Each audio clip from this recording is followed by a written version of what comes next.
Ferrari. Smaller turbo. Bigger advantage. A turbocharger is a turbine-driven compressor. Exhaust gases spin a turbine wheel, which drives a compressor wheel on the same shaft, forcing denser, oxygen-rich air into the engine. More air means more fuel, more combustion, and significantly more power. The key variable: how fast that turbine spins up. There's a fundamental problem with turbochargers. They don't respond instantly. When you demand power, the turbine must first accelerate, overcoming its own rotational inertia. This delay between throttle input and peak boost is called turbo lag, and at a race start, every millisecond of lag costs track position. Airflow quality is everything. With a well-designed intake path, air arrives at the compressor dense, cool, and uniform, ready to be packed into the cylinders efficiently.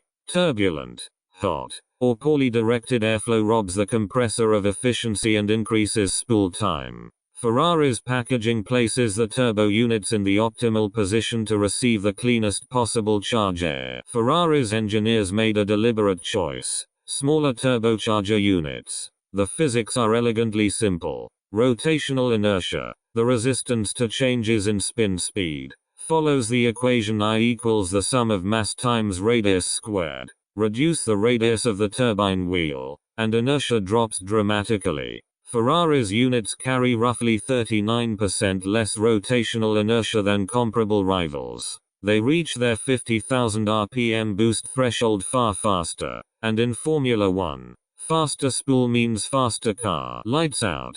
The most critical moment of any Grand Prix. As drivers feed throttle, traction control battles wheel spin while the powertrain fights to put power down cleanly. With a large turbocharger, a burst of lag arrives precisely when the driver most needs response. Ferrari's smaller units are already approaching full boost as the car breaks the line. The traction control intervenes less aggressively, because the power arrives more progressively. The result: a cleaner, faster launch. Rivals are still waiting for their turbos to wake up as Ferrari disappears into turn 1. The numbers tell a clear story. Ferrari spools to full boost in approximately 240 milliseconds. Their nearest rivals, around 380. That's 140 milliseconds of advantage. Before the first braking zone, turbine inertia is 44% lower. The boost threshold is reached at 40,000 RPM,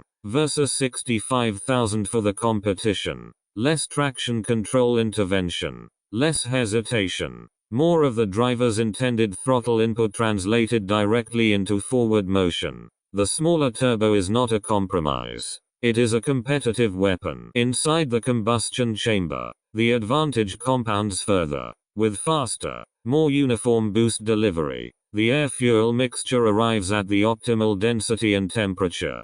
Combustion is more complete.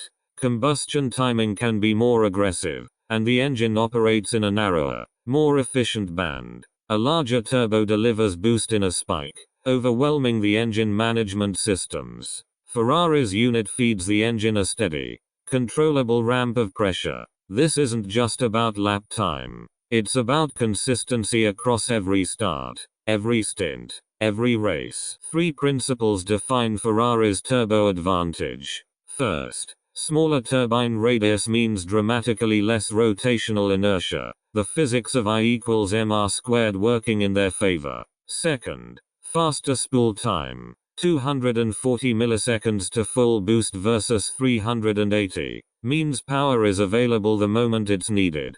Third, at the race start, cleaner power delivery, minimal traction control, and a decisive advantage into turn 1. Ferrari didn't just build a faster engine, they engineered the time between silence and full power, and won it.